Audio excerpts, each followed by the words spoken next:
Hello students, so this time we will learn the next part of our chapter real numbers of class 10th.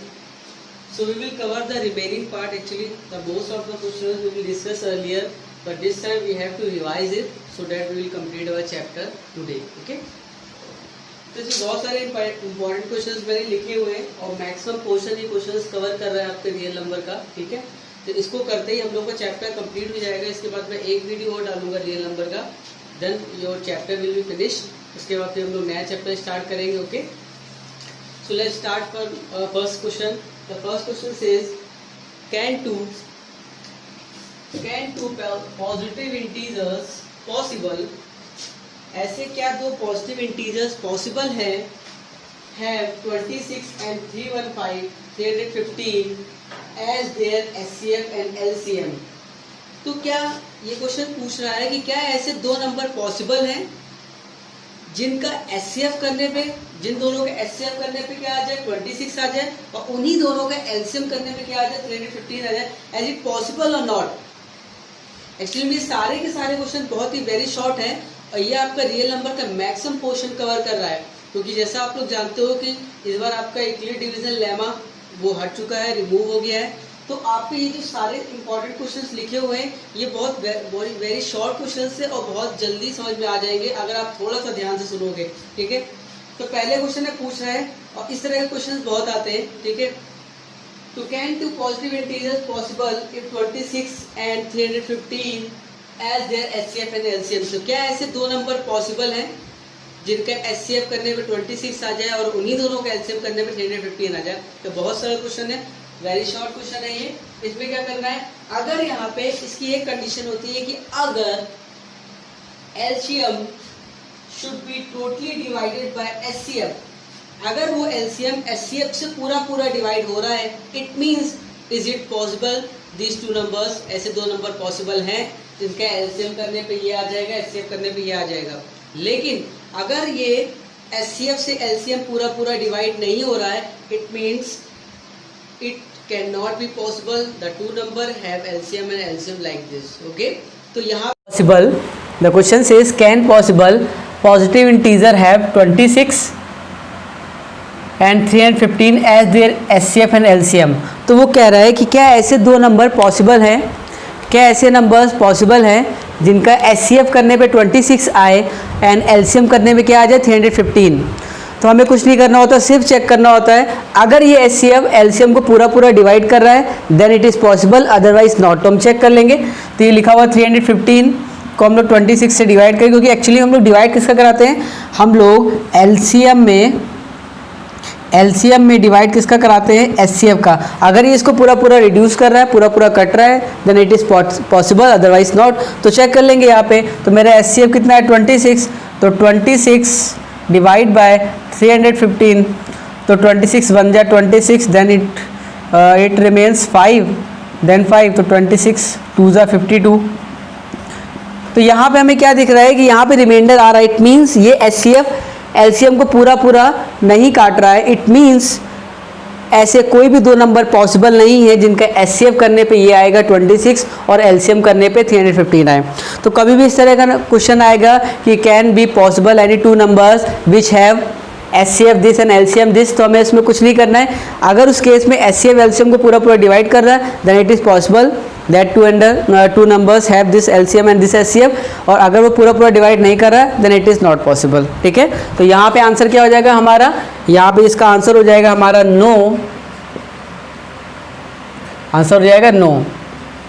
ठीक है, ऐसे दो number possible नहीं है. और रीज़न क्या लिखेंगे, क्योंकि इसमें पूछा भी है give reason in support of your answer. अपने आंसर का सपोर्टिव में एक स्टेटमेंट लिखो, रीज़न बताओ कि ऐसा क्यों कह रहे हो no.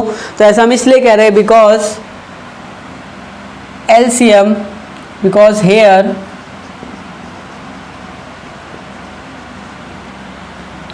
LCM is not divided by HCF.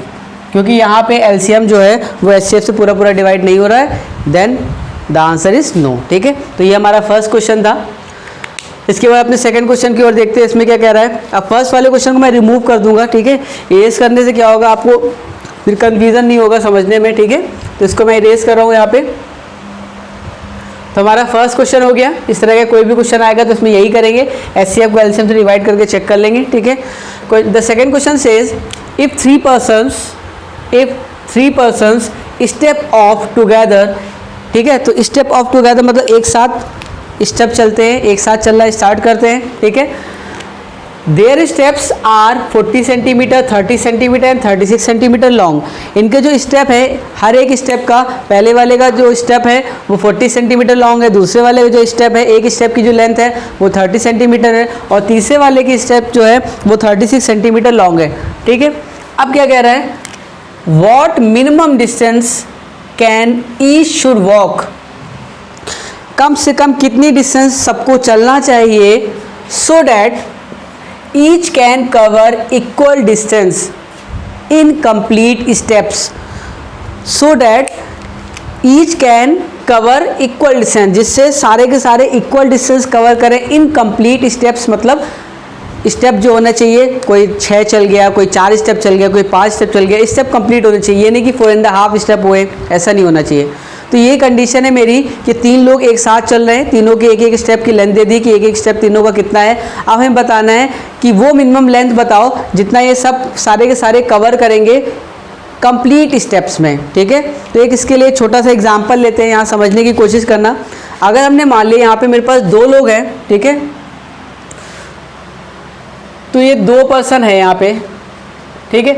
इस वाले पर्सन, ये वाला पर्सन 2 सेंटीमीटर चलता है एक बार में, और ये चलता है 3 सेंटीमीटर एक बार में, ठीक है। अगर मेरे पास 2 लोग हैं, दोनों का स्टेप 2 सेंटीमीटर, एग्जाम्पल के लिए मैंने छोटी स्टेप कर ली समझने के लिए। तो एक पहला वाला 2 सेंटीमीटर चलता है हर एक स्टेप में, दूसरा वाला 3 सेंटीमीटर चलता है। पहली बार में दोनों ने चलना स्टार्ट किया, ठीक है। तो अब हमें ये बताना है कितने स्टेप में, मतलब कितने कंप्लीट स्टेप में, नहीं हमें ये नहीं बताना स्टेप, हमें ये बताना है कि मिनिमम डिस्टेंस क्या होगी कि कंप्लीट स्टेप में उनकी इक्वल डिस्टेंस हो, इक्वल डिस्टेंस कवर करने, मिनिमम इक्वल डिस्टेंस क्या होगी कि ये कवर कर जाए, ठीक है। तो हमें यहाँ ये बताना है कि ये 2 चल रहा है, 3 चल रहा है, तो इक्वल मिनिमम इक्वल डिस्टेंस क्या होगी इन लोगों की कंप्लीट स्टेप में। तो अगर ध्यान दो यहाँ पे, तो ये 2 के बाद कितना चलेगा, 4 चल जाएगा, लेकिन ये तो कभी 4 चलेगा नहीं, ये कितना चल जाएगा, 3 और 3 6। इट मीन्स अगर हम तुमसे कहें कि क्या ये लोग कभी 4 सेंटीमीटर दोनों लोग कवर करेंगे, हाँ करेंगे, लेकिन क्या कंप्लीट स्टेप में करेंगे, नहीं करेंगे, क्योंकि 4 सेंटीमीटर लोग कवर तो करेंगे, लेकिन पहला वाला 2 स्टेप में कर लेगा, लेकिन दूसरे वाले को 4 सेंटीमीटर कवर करने के लिए पहला स्टेप और दूसरे स्टेप का 1/3 चलना पड़ रहा है। जबकि कंडीशन तो ये है कि कंप्लीट स्टेप भी चलने हैं इनको और इक्वल डिस्टेंस भी होनी चाहिए, ठीक है। अब अगर ध्यान दो कि ये 2 अगर और चल दे, ठीक है, पहला वाला अगर 2 सेंटीमीटर और चले तो ये कितना हो जाएगा, अब ये ऊपर वाले का कितना हो गया 6 और नीचे वाले का भी कितना है 6। अब यहाँ पे क्या है कि दोनों की डिस्टेंस क्या है, इक्वल, पहले वाले ने भी 6 चल लिया, दूसरे वाले ने भी 6 चल लिया, और क्या दोनों के कंप्लीट स्टेप है, हाँ पहले वाला 3 स्टेप में कवर कर रहा है और दूसरा वाला 2 स्टेप में। तो इनकी जो मिनिमम इक्वल डिस्टेंस आ रही है वो कितनी आ रही है, 6 सेंटीमीटर, इक्वल डिस्टेंस 6 सेंटीमीटर आ रही कंप्लीट स्टेप में। क्योंकि ऐसे तो 5 सेंटीमीटर भी दोनों कभी ना कभी कवर करेंगे, लेकिन 5 सेंटीमीटर दोनों के कंप्लीट स्टेप नहीं है, एक का दोनों के नहीं हो पाएंगे। 4 सेंटीमीटर की बात करोगे तो पहले वाले का तो 2 स्टेप में हो जाएगा, दूसरे वाले का कंप्लीट स्टेप नहीं होगा, ठीक है। तो कंप्लीट स्टेप में इक्वल डिस्टेंस कवर कराना था, तो मिनिमम डिस्टेंस कितनी हो जाएगी 6 सेंटीमीटर, क्योंकि 6 सेंटीमीटर के लिए इनको 3 स्टेप, इनको 2 स्टेप चलने पड़ेंगे। अब जरा ध्यान से देखो, ये जो इनका 6 आंसर है, ये 2 और 3 का क्या है, एलसीएम है। क्योंकि अगर आप एलसीएम को ध्यान से पढ़ो, लीस्ट कॉमन मल्टीपल, मतलब ऐसा मल्टीपल जो दोनों के मल्टीप्लाई करने पे आ रहे हो और कॉमन भी हो और छोटे से छोटा हो। 6 के बाद अब क्या डिस्टेंस, अगर हम बात करें 12 सेंटीमीटर की, तो 12 सेंटीमीटर पे ये दोनों इक्वल, 12 सेंटीमीटर भी ये लोग कवर करेंगे और कंप्लीट स्टेप में करेंगे, ठीक है। इस तरीके अगर 18 सेंटीमीटर की बात करें, वो भी ये दोनों कवर करेंगे और कंप्लीट स्टेप में करेंगे। 18 सेंटीमीटर की बात करोगे तो पहला वाला उसको 9 स्टेप में कवर कर लेगा और दूसरा वाला 6 स्टेप में। अगर 12 सेंटीमीटर की बात करोगे तो दोनों कवर करेंगे कंप्लीट स्टेप में, पहला वाला कर लेगा उसको 6 स्टेप में और दूसरा वाला कर लेगा उसको 4 स्टेप में। लेकिन हमसे एक चीज़ और कही है मिनिमम डिस्टेंस, तो मिनिमम के केस में आंसर हमारा कितना हो जाएगा 6 सेंटीमीटर, ठीक है, जो कि लीस्ट कॉमन मल्टीपल ही होता है। तो हमें यहाँ एक्चुअली में क्या करना है, एलसीएम निकालना है, ठीक है। तो ये बेसिक कंसेप्ट था। इस तरह के सवाल जितने भी आएंगे, इस तरह का एक सवाल ये भी आता है कि मेरे पास 3 बेल्स हैं, वो एक 2 मिनट के गैप में हर बार बजता है, एक 3 मिनट के गैप में बजेगा, एक 4 मिनट के गैप में बजेगा। तो अगर हमें पहली बार में ये तीनों एक साथ बज गई तो बताना नेक्स्ट ऐसा कब होगा जब ये तीनों एक साथ बजेंगी। तो वहाँ पे भी हमें क्या करना होता है, इन तीनों मिनट्स का एलसीएम करना होता है। तो एलसीएम से मान लो कुछ भी आ गया, जैसे 2 and 3 and 4 है तो एलसीएम में 12 आएगा। तो 12 मिनट बाद ये फिर तीनों एक साथ बजेंगी, ठीक है। तो इस तरह के सवाल में हमेशा ध्यान रखना है, एलसीएम करना होता है। तो हम लोग यहाँ पे इस सवाल को कर लेते हैं, काफ़ी कुछ समझा दिया इस सवाल में, ठीक है। तो अब हमें क्वेश्चन पे देखते हैं, डायरेक्ट क्वेश्चन पे जाते हैं। अब क्वेश्चन क्या कह रहा है कि 3 लोग हैं और हर एक का स्टेप 40, 30 एंड 36 है। तो हमें बताना है मिनिमम इक्वल डिस्टेंस क्या होगी कंप्लीट स्टेप में। तो इनका एलसीएम निकाल लेंगे। तो एलसीएम कर लेते हैं इन तीनों का, ठीक है, यहाँ पे कर लेते हैं। तो 40, ये 40 हो जाएगा हमारा 2 की पावर 3 into 5, ठीक है। बात करेगा 30 की, तो 30 को हम डायरेक्ट लिख दे रहे हैं। 30 हो जाएगा मेरा 2 मल्टीप्लाई बाय 3 मल्टीप्लाई बाय 5, ठीक है। 30 का एलसीएम ये आ जाएगा। 36 का आ जाएगा 2 multiply by 2 multiply by 3 into 3, it means 3 का स्क्वायर, और ये 2 का स्क्वायर, तो ये हो जाएगा 2 का स्क्वायर मल्टीप्लाई बाय 3 का स्क्वायर, ठीक है। तो तीनों का हमने क्या कर लिया, एलसीएम कर लिया। क्योंकि हमें यहाँ एलसीएम निकालना है तो हम क्या करते हैं, एलसीएम के लिए हम लोग मिनिमम पावर वाला लेते हैं कि मैक्सिमम पावर वाला, मैक्सिमम पावर वाला लेते हैं, ठीक है। तो हमें यहाँ एलसीएम निकालना था इन तीनों का। 40, 30, 36 का इसका एलसीएम आ जाएगा हमारा। मिनिमम पावर वाला कितना, मैक्सिमम पावर वाला ये हो जाएगा 2 की पावर 3, ठीक है। क्योंकि 2 के केस में मैक्सिमम पावर कितना है, 3 वाला। 3 यहाँ है, यहाँ है, यहाँ नहीं है, तब भी लिया जाएगा। 2 के पास है तो दोनों में देख लेंगे कौन मैक्सिमम है। तो 3 की पावर 2 आ गया। 5 2 के पास है और दोनों के पास एक ही एक है, तो मैक्सिमम भी एक ही हुआ, तो 5 की पावर 1 ही हो गया। तो इसको हम लोग सॉल्व कर लेंगे, हो जाएगा 8 मल्टीप्लाई बाय 9 मल्टीप्लाई बाय 5, तो 8 5 जा 40 और 9 360। और ये सेंटीमीटर, क्योंकि ये तीनों किस में थे, सेंटीमीटर, इट मीन्स 360 सेंटीमीटर वो डिस्टेंस है जो ये तीनों कवर तो करेंगे ही, साथ ही साथ कंप्लीट स्टेप में कवर करेंगे। ऐसा नहीं होगा किसी का कोई स्टेप कम हो रहा हो, कंप्लीट स्टेप में कवर करेंगे। ध्यान से देखोगे तो 40 वाला इसको 9 स्टेप में कवर करेगा, 30 वाला इसको 12 स्टेप में कवर करेगा, और 36 वाला इसको 10 स्टेप में कवर कर लेगा, ठीक है। तो ये हमारा क्वेश्चन हो गया, ठीक है। अब इसको इरेज कर देते हैं, इसका सोल्यूशन नीचे लिखा हुआ है, ठीक है। पहले क्वेश्चन इरेज कर रहे हैं। अब इसके बाद वाले क्वेश्चन में देखो क्या कह रहा है। इस तरह का क्वेश्चन हम पहले भी करा चुके हैं, जो इसके बाद वाला है, ठीक है। अब यहाँ फिर भी मैंने रख दिया है क्योंकि मैं कोशिश कर रहा था फिर से एक बार सारे कंसेप्ट तुम लोगों के रिवाइज हो जाए एक सिंगल वीडियो में, ठीक है। तो कह रहा है state which of the following rational numbers have terminating decimal expansion. इनमें से हमें बताना है कौन सा हमारा टर्मिनेटिंग डेसिमल एक्सपेंशन है। तो हमने पढ़ा हुआ है कि terminating decimal expansion it means वो डेसिमल के बाद जब वो सॉल्व हो रहा हो तो डेसिमल के बाद कुछ डिजिट के बाद वो रुक जाए, टर्मिनेट कर जाए। तो हमें यहाँ डायरेक्टली देख के बताना है कि इनमें से कौन से नंबर हैं, चारों में से कौन कौन से ऐसे नंबर हैं जो टर्मिनेटिंग डेसिमल हैं। तो टर्मिनेटिंग डेसिमल पता करने के लिए हम लोग सिर्फ उस नंबर के डिनोमिनेटर को चेक करते हैं। किसको चेक करते हैं? डिनोमिनेटर को। हमें देखना होता है कि जो डिनोमिनेटर है उसमें या तो सिर्फ डिनोमिनेटर के फैक्टर में या तो सिर्फ 2 आना चाहिए, या तो सिर्फ 5 आना चाहिए, या तो 2 और 5 दोनों आ जाएं, ठीक है। या लेकिन इसके अलावा अगर कोई और नंबर आ रहा है 3 और 5 इसके फैक्टर में आ रहा है तो वो नहीं होगा, वो क्या हो जाएगा? नॉन टर्मिनेटिंग हो जाएगा। या तो सिर्फ 2 आ रहा हो, या तो सिर्फ 5 आ रहा हो, या तो सिर्फ ये दोनों आ रहा है, उसके अलावा और कोई नहीं आना चाहिए, ठीक है। तो ये चीज़ हमें चेक करनी है। सबसे पहले वाले में आ जाते हैं हम यहाँ पे। तो ये 15/2 की पावर 1600 है। 1600 को अगर हम लोग सॉल्व करें तो 1600 को क्या लिख सकते हैं? ये हो जाएगा 2 की पावर 4 × 10 का स्क्वायर, क्योंकि हमने पहले इसको 16 × 100 लिखा, ठीक है। फिर हमें पता है 2 की पावर 4 है, ये 10 के स्क्वायर को हम लिख सकते हैं 2 का स्क्वायर × 5 का स्क्वायर, ठीक है। तो ये हो जाएगा 2 की पावर 6 × 5 का स्क्वायर। तो ध्यान दो, तो ये 15/1600 को हम लोग लिख सकते हैं 15/2 की पावर 6 × 5 की पावर 2। Is it clear? कोई प्रॉब्लम नहीं है। अब जरा इसके डिनोमिनेटर में देखो, ज़्यादा से ज़्यादा क्या होगा, एक डिनोमिनेटर ये 5 जो है इससे रिड्यूस भी हो जाएगा, तो क्या बचेगा 3/5 3 ज़ा 15, 3/2⁶ इंटू 5। तो हमने क्या बताया था, डिनोमिनेटर में चेक करेंगे या तो सिर्फ 2 होना चाहिए फैक्टर में। अब 2 मतलब 2⁻1 भी हो सकता है, 2⁻2 2⁻3 डजेंट मैटर, या तो सिर्फ 2 हो या तो सिर्फ 5 हो या 2 और 5 दोनों हो। तो यहाँ पे क्या है 2 और 5 दोनों है, कोई प्रॉब्लम नहीं है। तो इसका मतलब ये जो नंबर है हमारा ये कैसा है, ये पहला वाला टर्मिनेटिंग डेसिमल है, ठीक है। अब जब हम दूसरे क्वेश्चन की बात कर लेते हैं, क्वेश्चन नंबर बी में इसको इरेज कर रहा हूँ मैं, ठीक है। तो बहुत ईजी है, ध्यान से एक बार पढ़ लोगे सही तरीके से तो हमेशा याद रहेगा, ठीक है। तो 169 सेकेंड क्वेश्चन में इसका 2⁻2 इंटू 5⁻2 इंटू 13⁻2। अब अगर यहाँ पे आप इसको करोगे तो कुछ लोग क्या करेंगे, जल्दी जल्दी में ध्यान नहीं देंगे, ध्यान दो। कुछ कहेगा सर देखते ही कुछ लोग कह देंगे सर नो। मैं पूछूंगा क्यों नो, तो वो कहेंगे सर आपने बताया है कि डिनोमिनेटर में या तो सिर्फ 2 होना चाहिए या तो सिर्फ 5 होना चाहिए या ये दोनों होना चाहिए, उसके अलावा कुछ नहीं होना चाहिए। यहाँ तो डिनोमिनेटर में 13 का स्क्वायर भी है, इट मीन्स ये टर्मिनेटिंग डेसिमल नहीं है।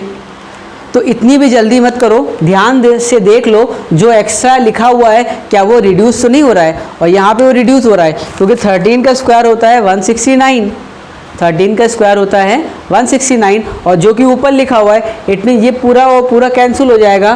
तो इसका आंसर नो नहीं, ये यस में कन्वर्ट हो जाएगा क्योंकि ये बन जाएगा 1/2⁻2 इंटू 5⁻2। तो डिनोमिनेटर में सिर्फ 2 और 5 है, तो यहाँ पे भी ये भी कैसा हो जाएगा, टर्मिनेटिंग डेसिमल हो जाएगा, ठीक है। अब इसके बाद क्वेश्चन नंबर 3 की बात करते हैं, इसको बताना है। देख लेते हैं इसमें क्या कह रहा है, 35/50। तो 35/50, तो अगर 50 का हम लोग करते हैं एलसीएम तो कितना आता है हमारा 2⁻2 2⁻1 और 5⁻2, यही तो आएगा ना। 2 इंटू 5⁻2 आएगा, 50 को लिख सकते हैं। अब अगर ध्यान दोगे तो 5 से रिड्यूस भी हो रहा है, तो ये 5 से 5 बन जा 5 और 5 7 जा, तो ये बन जाएगा 7/2 इंटू 5। तो कोई प्रॉब्लम नहीं, डिनोमिनेटर में अभी भी 2 है और 5 है, उसके अलावा तो और कुछ नहीं है। तो ये भी कैसा है, टर्मिनेटिंग डेसिमल है, ठीक। अब लास्ट वाले की बात कर लेते हैं। तो लास्ट वाले में क्या लिखा हुआ है, 435 डिवाइड बाय 23, ठीक है। अब जरा इसमें बात करो तो क्या ये 23 से ऊपर वाला कट रहा है, रिड्यूस हो रहा है, चेक कर लो जरा। 23 के टेबल में तो नहीं आ रहा है, देख लेते हैं अभी हम। तो 23 5 जा 115 आ जाएगा, और 115 अगर 3 जा करें तो ये आ जाएगा मेरा 345। इट मीन्स 23 से 435 नहीं जाएगा। अगर आप डायरेक्ट डिवाइड करके भी चेक करोगे, ठीक है, तो ये 23 बन जाए 23, ये 205। अब कितनी बार में जाएगा ये, 9 टाइम्स में। 9 3 जा 27 की 2 कैरी गया 2, 9 2 जा 18 और 2 27 आ रहा है, मतलब 8 टाइम्स में जाएगा। इट मीन्स ये पूरा नहीं कटेगा, बच रहा है कुछ ना कुछ, ठीक है। तो इसका मतलब ये है कि इसके डिनोमिनेटर में क्या है 23, और जो कि बना रहा है वो कट भी नहीं रहा है। इट मीन्स 23 में ना ही 2 है ना ही 5 है, और उसके अलावा 23 है। तो इसका मतलब ये कैसा हो जाएगा, ये हमारा हो जाएगा टर्मिनेटिंग नहीं होगा, ये हमारा हो जाएगा नॉन टर्मिनेटिंग। तो हमें टर्मिनेटिंग वाले बताने हैं, इसलिए यहाँ पे हम कट लगा देंगे। इट मीन्स ये टर्मिनेटिंग डेसिमल नहीं है, क्योंकि ये पूरा रिड्यूस नहीं हो रहा। अच्छा, अगर मान लो पूरा रिड्यूस हो जाता और डिनोमिनेटर में सिर्फ 1 आता तो फिर डेसिमल नंबर ही ना रह जाता, वो तो कंप्लीट नंबर हो जाता, ठीक है। तो ऐसा नहीं होगा, कहीं ना कहीं वो डेसिमल नंबर ही मिलेगा आप लोगों को। तो यहाँ पे एक्चुअली में कट नहीं रहा है, ये ऐसे ही बना रहेगा। और क्योंकि यहाँ पे ना ही 2 है ना ही 5 है ना ही ये दोनों, इसके अलावा 23 है, इट मीन्स ये कैसा हो जाएगा, नॉन टर्मिनेटिंग। तो मैंने यहाँ कट लगा दिया, क्यों, क्योंकि हमें टर्मिनेटिंग वाले बताने थे, ठीक है। तो ये हमारा हो गया। इसके बाद वाला देख लेते हैं। इसमें एक क्वेश्चन बहुत इंपॉर्टेंट लिख दिया है मैंने इसके आगे, x अपॉन समथिंग, ठीक है। बहुत ईजी है, बहुत इंपॉर्टेंट है। x upon something, find minimum value of x। हमें x की मिनिमम वैल्यू बतानी है if the number is terminating decimal number. तो कह रहा है x की ऐसी कौन सी वैल्यू होनी चाहिए कि टर्मिनेटिंग होना चाहिए। तो बहुत ध्यान से अगर देखोगे यहाँ पे तो क्या लिखा है, यहाँ लिखा हुआ x अपॉन 2 की पावर 2 इंटू 5 इंटू 3। पहली बात, अगर इसको टर्मिनेटिंग डेसिमल होना है तो इसके डिनोमिनेटर में 3 नहीं होना चाहिए, क्योंकि हमने पढ़ा है कि टर्मिनेटिंग डेसिमल में डिनोमिनेटर में या तो सिर्फ 2 की पावर में समथिंग हो, या तो 5 की पावर में समथिंग हो, या सिर्फ 5 हो तो भी चलेगा, सिर्फ 2 हो तो भी चलेगा, या 2 × 5 की पावर में कुछ भी हो तो चल जाएगा, उसके अलावा कुछ नहीं होना चाहिए। लेकिन यहाँ पे तो 3 लिखा हुआ है, इट मीन्स अगर यहाँ 3 रहेगा तो ये टर्मिनेटिंग डेसिमल नहीं रहेगा, ठीक है, नॉन टर्मिनेटिंग बन जाएगा। तो अगर ये टर्मिनेटिंग है तो क्वेश्चन क्या कह रहा है, क्वेश्चन कह रहा है तो मान लो ये टर्मिनेटिंग है, तो ऐसा एक्स यहाँ क्या रखे कि टर्मिनेटिंग रहे, तो एक्स ऐसा रखो कि 3 हट जाए। क्यों हट जाए? क्योंकि हटेगा तभी तो टर्मिनेटिंग बनेगा। किसी ने कहा सर अगर हम यहाँ पे एक्स की वैल्यू 5 रख दे तो क्या प्रॉब्लम है? अगर यहाँ ऊपर तुम 5 रख दोगे तो ये 5 से 5 कट जाएगा, लेकिन नीचे 3 बना रहेगा, और 3 अगर बना रहा तो ये टर्मिनेटिंग कभी नहीं बन पाएगा। इट मीन्स एक्स की ऐसी वैल्यू रखो कि टर्मिनेटिंग बना रहे। तो टर्मिनेटिंग बनने के लिए एक्स में यहाँ पे हम क्या रख देंगे? 3 रख देंगे। अब 3 रखेंगे तो ये कट जाएगा, तो मेरा आंसर आ जाएगा 1/2 की पावर 2 × 5। अब ये क्या है? टर्मिनेटिंग है अभी भी। अब कोई कहेगा सर हमने एक्स ईयर 3 क्यों रखा, हम एक्स ईयर 9 रख देते तब भी नीचे से 3 हट जाता। यस बिल्कुल सही कह रहे हो, 9 भी रख सकते थे, लेकिन हमसे क्या पूछा है? Minimum value of x. तो एक्स की मिनिमम वैल्यू कितनी होगी? 3। ठीक है, अगर मिनिमम नहीं कहता तो कुछ भी आंसर हो सकता था, 3 भी हो सकता था, 9 भी हो सकता था, 27 भी हो सकता था, लेकिन 18 भी हो सकता था, लेकिन 15 भी हो सकता था, लेकिन मिनिमम पूछ लिया तो सिर्फ 3 रखना पड़ेगा। ठीक है, तो यहाँ आंसर मेरा कितना आएगा? 3। अच्छा क्वेश्चन था। इसके बाद एक और है, ये देख लो। After how many decimal places these numbers are terminated. कितने डेसिमल नंबर के बाद ये टर्मिनेट कर जाएगा? तो टर्मिनेट करने का मतलब है कि सबसे पहले वो टर्मिनेटिंग होना चाहिए। ठीक है, अब ये जो सवाल है ये पहले वाले से एक स्टेप आगे है। एक स्टेप आगे कैसे है भाई, ये भी देख लो। कैसे हम कह रहे हैं कि ये पहले वाले से एक स्टेप आगे है? क्यों आगे है? ध्यान से देखो, लिखा हुआ how many decimal places, after how many decimal places these numbers are terminated. क्या मतलब है इसका? इसका ये मतलब है कि अगर आपको पता है ये टर्मिनेटिंग डेसिमल है, ये 47/2 की पावर 3 × 5²। ध्यान से देखो, ये टर्मिनेटिंग है, हमें पता है टर्मिनेटिंग है। अभी पीछे यही तो मैंने पढ़ा है इसके पहले वाले क्वेश्चंस में कि ये टर्मिनेटिंग डेसिमल है, हमें दिख रहा है टर्मिनेटिंग है। लेकिन अब वो ये नहीं पूछ रहा है टर्मिनेटिंग है कि नहीं, ये बताओ।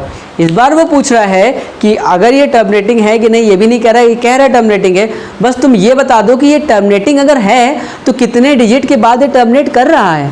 क्या बताना है कि अगर ये टर्मिनेटिंग है इट मीन डेसिमल के कुछ डिजिट के बाद ये रुक रहा होगा, तो वही बताना है डेसिमल के बाद कितने डिजिट के बाद वो रुक रहा है। 2 डिजिट के बाद कि 3 डिजिट के बाद वो रुक रहा है, टर्मिनेट कर रहा है, लेकिन आफ्टर हाउ मेनी डिजिट्स। ठीक है, तो अब ये हमें बताना है कि कितने डेसिमल प्लेसेस के बाद टर्मिनेट कर रहा है। तो बहुत सरल होता है, कुछ भी नहीं करना है, आपको सिर्फ ये देखना है कि 2 और 5 लिखा होगा, हमें पता है, या तो सिर्फ 2 होगा, तो जो पावर है 2 की वही आंसर है। अगर यहाँ सिर्फ 2 की पावर 3 होता तो आंसर कितना हो जाता? क्योंकि यहाँ 3 है तो आंसर हो जाता 3 डेसिमल प्लेसेस। ठीक है, अगर यहाँ सिर्फ 5 की पावर 2 होता ये हट जाता, सिर्फ 5 होता तो 5 की पावर 2 आंसर होता। ये होता अगर सिर्फ 5 होता तो 5 की पावर 1 है तो 1 आंसर होता। ठीक है, लेकिन यहाँ पे क्या ये दोनों हैं, तो अगर मैंने क्या कहा, अगर सिर्फ 2 होगा तो जो 2 की पावर होगी वही आंसर है, अगर सिर्फ 5 होगा तो जो 5 की पावर है वो आंसर होगा। जब कुछ पावर नहीं होती तो भी 1 होता है, ध्यान रखना। ठीक है, और अगर ये दोनों हैं तो इन दोनों में जो मैक्सिमम है वो मेरा आंसर होगा। तो इन दोनों पावर में मैक्सिमम पावर कितनी है? 3। तो इसका मतलब ये कितनी डिजिट के बाद करेगा? तो ये करेगा after 3 decimal places. 3 decimal places के बाद ये टर्मिनेट कर जाएगा। Any problem? कोई प्रॉब्लम नहीं है ना। अगर सिर्फ 2 होगा तो उसकी जो पावर है वो आंसर है, सिर्फ 5 होगा तो उसकी जो पावर है वो आंसर, दोनों होंगे तो दोनों में जो मैक्सिमम है वो आंसर है। ठीक है, इसके बाद इसका सेकंड वाला क्वेश्चन देखो क्या कह रहा है। 27/2 की पावर 3 मल्टीप्लाई बाय 5 की पावर 4 मल्टीप्लाई बाय 3 की पावर 2। कोई अगर ध्यान से देखे तो कहेगा सर ये तो टर्मिनेटिंग ही नहीं है, यहाँ तो नीचे 3 आ रहा है, ये तो नॉन टर्मिनेटिंग है। तो कैसे पूछ लिया इसने कितने डिजिट के बाद टर्मिनेट कर रहा है अगर वो टर्मिनेटिंग नहीं है? तो ध्यान से देखो, ये टर्मिनेटिंग है। ये 3 की पावर 2 लिखा हुआ है, एक्चुअली में यहाँ एग्जिस्ट कर ही नहीं पाएगा, वो कट जाएगा, क्योंकि ये 9 है तो 9 3 था, तो एक्चुअल में ये नंबर कितना हो जाएगा? 3 अपॉन समथिंग हो जाएगा। क्या हो जाएगा ये? 3/2 की पावर 3 मल्टीप्लाई बाय 5 की पावर 4 मल्टीप्लाई बाय कुछ नहीं, सब तो कट गया। ठीक है, तो ये लिखा हुआ है एक्चुअली में। तो इसका आंसर कितना हो जाएगा? 2 की पावर 3 है, 5 की पावर 4 है, तो मैक्सिमम क्या है? 4। तो इसका आंसर हो जाएगा आफ्टर 4 डेसिमल प्लेसेस ये टर्मिनेट कर जाएगा। ठीक है, एनी प्रॉब्लम? ठीक है, अब लास्ट वाला देख लेते हैं, लास्ट वाला क्वेश्चन भी। लास्ट वाले में क्या कह रहा है, इफ 278 अपॉन 2 की power 3 into M has terminating decimal place, ठीक है, has terminating decimal expansion, then find the value of M. कह रहा है ये जो नंबर है 278 अपॉन 2 की पावर 3 मल्टीप्लाई बाय एम, कह रहा है ये टर्मिनेटिंग है। ठीक है, मान लिया ये टर्मिनेटिंग है, अगर भाई क्वेश्चन में कह रहा है तो कह रहा है अगर ये टर्मिनेटिंग है तो हमें किसकी वैल्यू बतानी है, फाइंड एम। हमें किसकी वैल्यू बतानी है, एम की वैल्यू बतानी है। और एक कंडीशन और दी है कि एम की वैल्यू क्या होनी चाहिए, 2 से बड़ी होनी चाहिए और 9 से कम। तो हमें पता है कि अगर इसको टर्मिनेटिंग बनाना है, अगर इसको टर्मिनेटिंग बनाना है तो m की जगह क्या होना चाहिए, जाहिर सी बात है m की जगह 2 और 5 के अलावा कुछ भी नहीं हो सकता क्योंकि टर्मिनेटिंग बनाना है। तो m की जगह अगर 2 रख दें तो 2 की पावर 4 हो जाएगा। ठीक है, लेकिन कंडीशन क्या है, m जो है वो 2 से मस्ट बी ग्रेटर देन, 2 से बड़ा है और 9 से छोटा है, इट मीन्स 2 तो नहीं रख सकते, तो क्या रख सकते हैं, 3। ठीक है, क्योंकि अगर यहाँ पे m की वैल्यू 3 रख देंगे,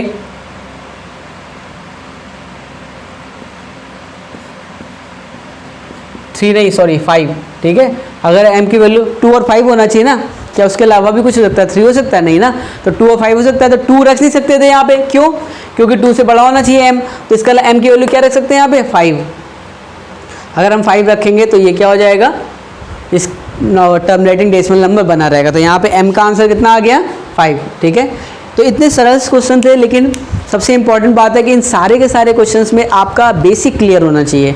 और बार बार मैं उन्हीं चीज़ों को बार बार बोलता हूँ जिससे आपका बेसिक क्लियर हो जाए, क्योंकि ये सारे क्वेश्चन, क्योंकि हमने ये इसी तरह के सारे क्वेश्चंस आने वाले हैं इस बार रियल नंबर में, क्योंकि एक मेन पोर्शन जो था एक डिवीजन लेमा वो तो हट चुका है आपका, तो इस तरह के सारे क्वेश्चन आने वाले हैं।